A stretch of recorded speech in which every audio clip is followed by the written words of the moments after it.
Paul wants 3 chapters next week, and so far I've got 2,000 words so sloppy I can barely read them. I cannot blow my schedule. Paul said Grovefield's been very clear about what comes next if I keep slipping deadlines.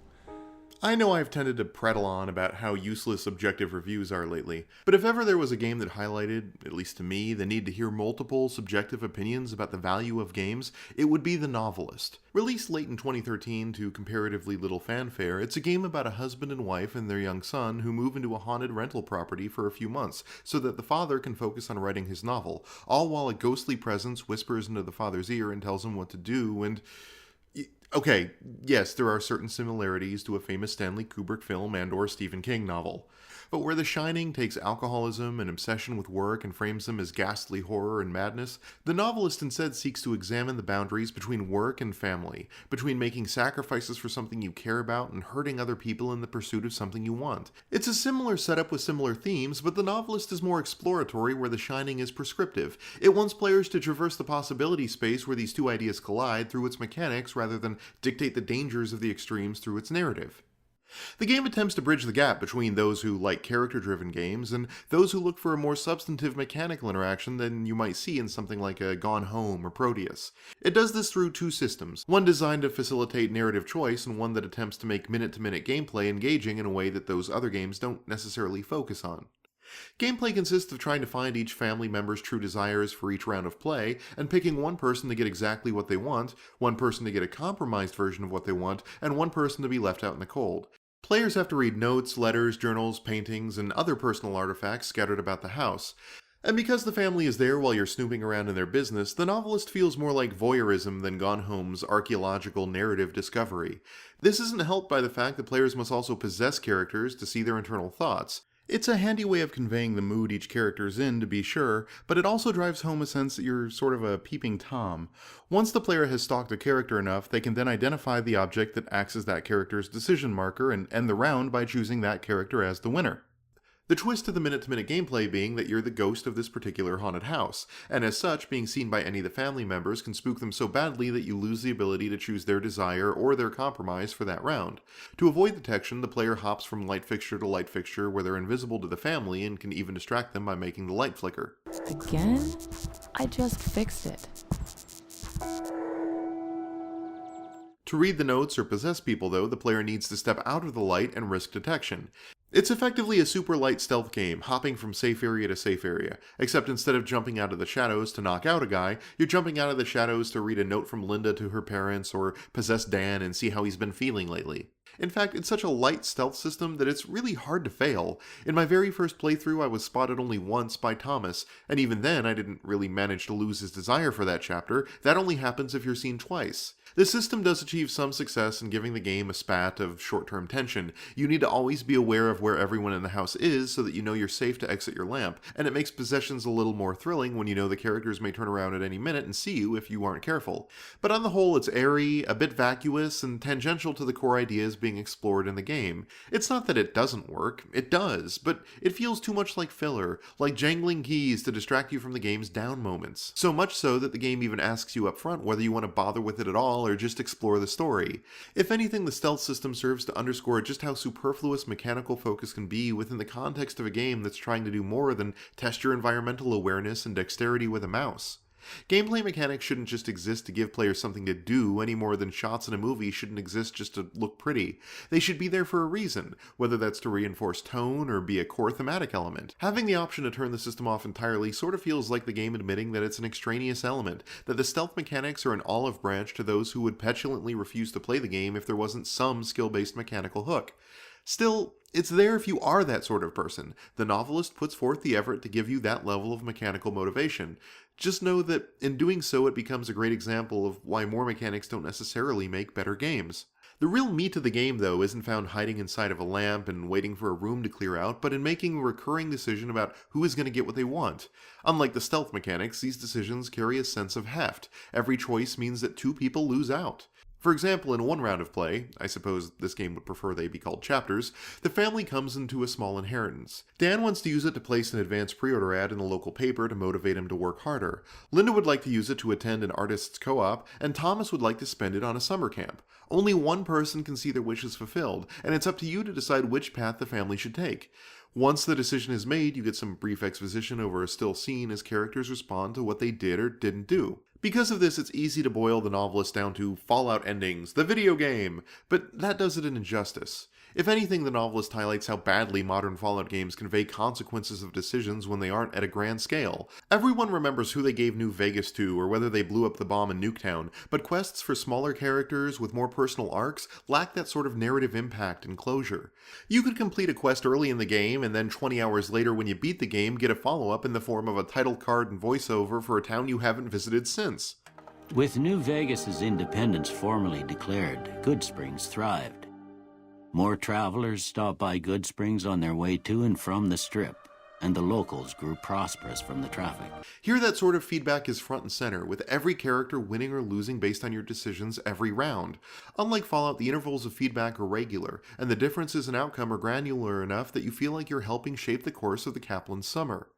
Where the game starts to lose people, I think, is how the characters themselves are conveyed. The core gameplay is all about uncovering each person's preference for what the family should do that chapter, and all of the clues you find pull double duty both as hints about what they want and as expository character development. I've got to stay on the book. This is my chance to do something people remember, something that matters. If this one isn't good enough, there might not even be a next one. I've walked every trail in the woods and even started a few of my own. It's great getting away from the city, but I wouldn't exactly call this roughing it. The effect this has is that everyone is defined entirely and exclusively by their desires.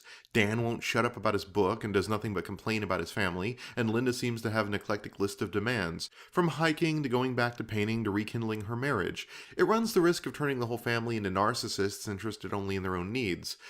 Oh no. Joe's funeral's the same day as the signing in Eugene, and Paul says they can't move it.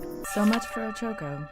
I wish I hadn't done so much research to find sites and trails, because now I keep catching myself daydreaming about them instead of working. But this lack of true character development plays out particularly poorly for Thomas. Being all of 6 or 7 years old, Thomas doesn't get handwritten letters from old acquaintances or angry screeds from disappointed bosses giving him stress. Instead, he gets really ham-fisted, hyper-literalist drawings of his desires in crayon form. It's a hackneyed crutch for delivering a kid's internal monologue in any situation, and it's used almost exclusively for Thomas for the entire course of the game, which is particularly odd since players have to possess every character and look at their internal thoughts anyways. Consequently, it's hard not to feel that this could have been done in a way that didn't feel so alienating. Dan and Linda struggle to rise above being defined by their needs, but Thomas struggles to simply exist as a character in the house. Also troubling is the way the game frames the decisions themselves. It feels like the family should be arriving at these decisions together. After all, every family member has desires that conflict with each other and compromises can be made. But every night the player whispers into Dan's ear, and Dan's ear alone. And he's the titular character, and the only one with an arc focused on a singular goal the whole game. He's the character the player stays with when reaching a game over state, and the final decision of the game has the biggest consequences for him. The game's clearly from Dan's perspective, and that's not invalid, but it robs Linda and Thomas of any sense of agency, and it does so only to give primacy to Dan's overall desire, the novel. Because if you don't care about the novel, then the core theme of the game is undercut, so Dan and his desires get top billing over those of the rest of the family. So even though it's a game that's supposed to be about watching the fate of the Kaplan's summer unfold, it's really sort of about the player acting as a worm tongue telling the patriarch when and how he's going to ignore his family. And yeah, that framing is a little creepy. But despite all of those flaws, I have to confess a soft spot for the Novelist. Parts of it are the small things the game uses to build character, even as it fails in the bigger ones. If Dan's relationship with Linda starts to sour, she might hide in her room painting with the door shut for a while, inconveniencing the player and putting up real barriers between her and Dan. If Dan decides to put Thomas's car together, it gets a proud spot in the center of the living room, but if Dan ignores the car, it ends up abandoned outside. Really, the trophy system in general, where physical objects in the house reflect the events of the summer and the choices you've made, gives the player a tremendous sense of impact over the lives of the Kaplans.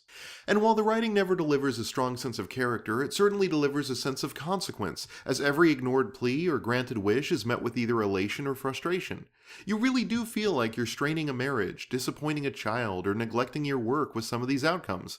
But ultimately, I like the game because I relate to the game's protagonist.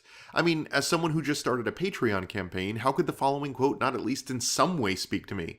I'd forgotten how scary it was to put your work out there and promise something to people. And that brought it all into focus. It's so different thinking about the book as something I eventually have to sell people, not just something I'm working on for myself. But now it's out there. It's terrifying and irreversible. But it's not just that. I'm also a married writer, and the game's all about balancing time with your family and working on the thing you care about. This is a choice I have to make nightly. I'm not trying to make this review about me or anything, but that's sort of my overall point. My opinion on the game is inherently tied to who I am, and to me it's a game that reflects a lot of my life experiences. It shows me a part of myself I've never been able to see before in a way that only games can really deliver. I've had to come up with awkward schedules about when I can write and when I have to engage with family time. I've had to take nights off of Errant Signal to spend time with a wife I've neglected for a few days. I've struggled with writer's block and had it put me in a sour mood. I've turned to booze to grease the wheels of writing more than once. And this is a game that confronts me with a lot of those struggles and asks me to find a balance between them, not just for Dan, but for myself. So to me, the Novelist strikes a really powerful chord. But to someone to whom work isn't a creative passion, but just a way to earn a paycheck, to someone for whom writing is a privilege or an act of selfish indulgence, Dan's an asshole who brings his whole family halfway out into the middle of nowhere so that he can try and fail to get his stupid book done. And that's also a valid response to who Dan is and what he does. So, yeah, it's a game that shows exactly why we need more than a uniform, pretty graphics, good gameplay 8.8 system for reviewing titles.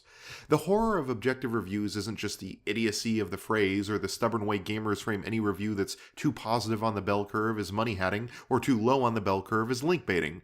We need outlier reviews that score higher or lower than the average so that beauty that might be only apparent to some of us isn't lost because they could tighten up the graphics on level 5. So my OMG game site review would be this. Subtle touches and interesting choices can't save a game about impacting the lives of characters it forgets to flesh out. The choices were simple rock, paper, scissors fare, the game was short, and it's easy to cheese a rotating set of choices to get an ending that's much like this game. A not great, not terrible, good enough ending. 6.3. But my real review, my honest review, my heartfelt opinion... This is a game that, despite its flaws, manages to capture a bit of the struggle of what it's like to write while also trying to be a good spouse or a good father. And the trade-offs you're forced to make, as contrived as they may seem, hide flecks of truth about day-to-day challenges of pursuing any creative work, really. Dedicating large portions of your spare time to a word processor, or a painter's canvas, or a composing studio, or a computer code instead of your loved ones may seem selfish, and maybe it is. But it's also something that a lot of content creators have to do on a day-to-day basis. At the same time, you also can't lose yourself in your work and forget that you have obligations to your friends and to your family. This game captures a lot of that search for balance. That doesn't make the game's flaws go away, but it does make the game have a unique and potent value to those with whom that message resonates. And I think that I'm the better, the richer, for having that sort of mirror shoved into my face. Consequently, I give The Novelist, triggered some serious introspection, out of 10. Which of those two reviews should you go with? Well, and this is the beauty of subjective reviews, that's up to you.